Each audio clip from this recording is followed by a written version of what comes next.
Hi friends, this is Tirmal Kumari. Now I want to explain about time of supply, very important topic for BCom students.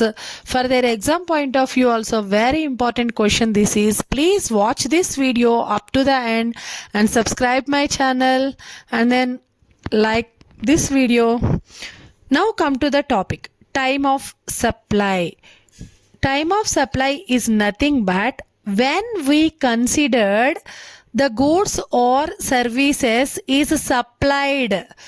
Why this is important means if you know the time of supply, we are able to identify the due date for payment of tax.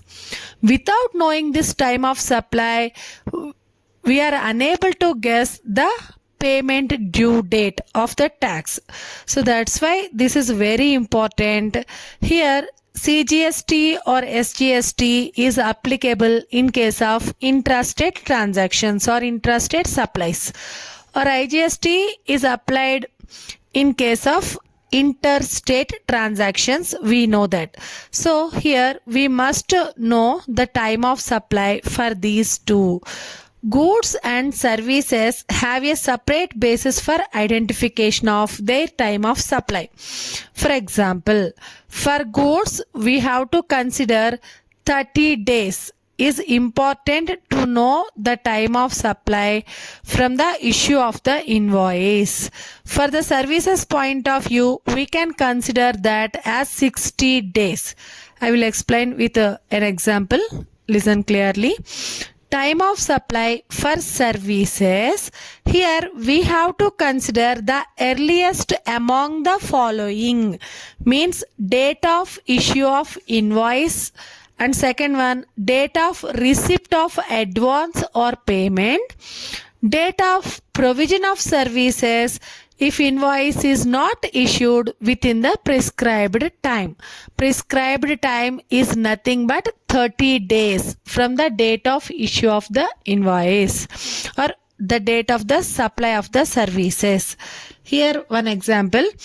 A provides the services worth rupees 20,000 to Mr. B on 1st January. Here the date of supply is 1st January. The invoice issued on 20th January. Already we know that 30 days is the prescribed time for issue of the invoice. Here the date of supply is 1st January. So means up to 30 days means 30th January we have that time. But invoice was raised on the 20th January means within the prescribed time only they are issued the invoice. In this present situation we have to consider that and come to the point. Payment for the same was received on. So we received the amount on the 1st February. Then we have to consider the time of supply is earlier of the following two. First one is date of issue of invoice, that is 20th January. So date of payment, that is 1st February. Among these two, which one is the earliest one? We should consider that is the time of supply. Means we are supplying the goods on 20th January or we are supplying the services on the 20th January. Means we need to pay the tax in the month of February. So this is the time of supply. Now come to the time of supply under reverse charge. Already you know that reverse charge is the situation when the supplier is not the registered dealer under the GST, but the customer is the registered dealer. On that situation, the tax amount is charged in the hands of that customer. That is called as the reverse charge.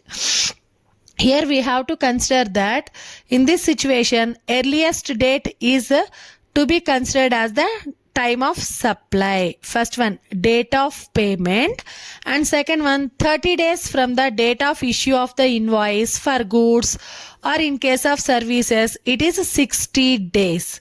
So I will give you one more example to you. ABC Limited undertook the services of a director of Mr. X worth rupees 50,000 on 15th January. Here services is received on the 15th January. The invoice was raised on 1st February. Invoice is received on the 1st February.